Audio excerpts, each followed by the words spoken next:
Le Conseil stratégique des industries de santé, c'est avant tout un conseil stratégique. Et donc, lorsque le président s'exprime pour notre secteur, c'est pour avoir un État stratège qui nous propose un certain nombre de dispositions. J'ai relevé, y compris ce matin au G5, les avancées, notamment sur la bioproduction, les avancées sur les clusters, les avancées sur la recherche, les avancées sur l'investissement qui doit y avoir sur notre secteur. Le président a annoncé 2 milliards, fonds Tibi, BPI, pour pouvoir nourrir demain les biotech qui vont émerger de tout l'écosystème. Donc plutôt un vrai plaisir au fond de voir que l'État est stratège pour notre secteur et le reconnaît vraiment comme un secteur stratégique désormais. Après, on a le PLFSS qui arrive. Le PLFSS est toujours un peu le moment plus difficile parce que c'est le moment budgétaire. C'est là où on regarde si la stratégie se traduit dans l'exécution. Là, il y a encore des débats. On vient juste d'avoir les textes. La ministre s'est exprimée. Il y a des choses positives dans ce PLFSS. On a vu la mesure liée à l'industrie française ou en tout cas aux investissements qui peuvent être faits en France. Là où j'ai un peu d'attente encore, c'est sur le long terme. Et c'est de voir comment la stratégie du CSIS va se dérouler au cours des années, dans un moment où financièrement, on sait que les déficits sont importants et qu'il va falloir trouver des réponses et que j'espère que l'État choisira de ne pas se retourner comme il l'a fait les années précédentes vers l'industrie pharmaceutique pour faire les économies dont il a besoin.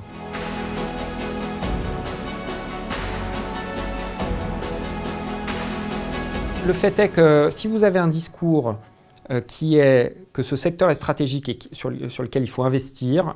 Vous investissez en France, vous investissez en Europe.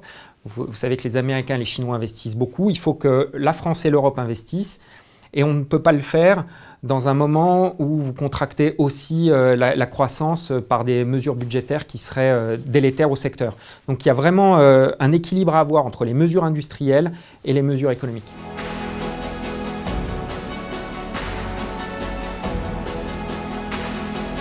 Je pense que ce qui a été proposé dans le cadre du CSIS, ce qu'on fait dans le cadre du comité stratégique de filière, ce qu'on fait industriel comme Sanofi en France, sont des bonnes choses qui permettent à notre secteur d'être dynamique. Et la volonté du président de la République de nous accompagner, moi j'espère que lui, s'il est réélu ou son successeur ou sa successeur, fera exactement la même politique sur l'implication industrielle. Là où j'ai, encore une fois, une zone de vigilance, c'est lorsqu'il s'agit de la croissance de notre secteur. Vous n'investissez pas dans un pays lorsque vous n'avez pas de croissance. Là, la ministre a annoncé qu'il y avait de la croissance, le président a annoncé qu'il y avait de la croissance. J'espère que ça va être sur un temps plus long que ce qu'on a connu, qu'on ne va pas se retrouver finalement face au mur des déficits avec des choix qui se répercuteront par des mesures difficiles pour notre secteur, qui arrêteront du coup la dynamique qui a été lancée depuis 2 ou 3 ans.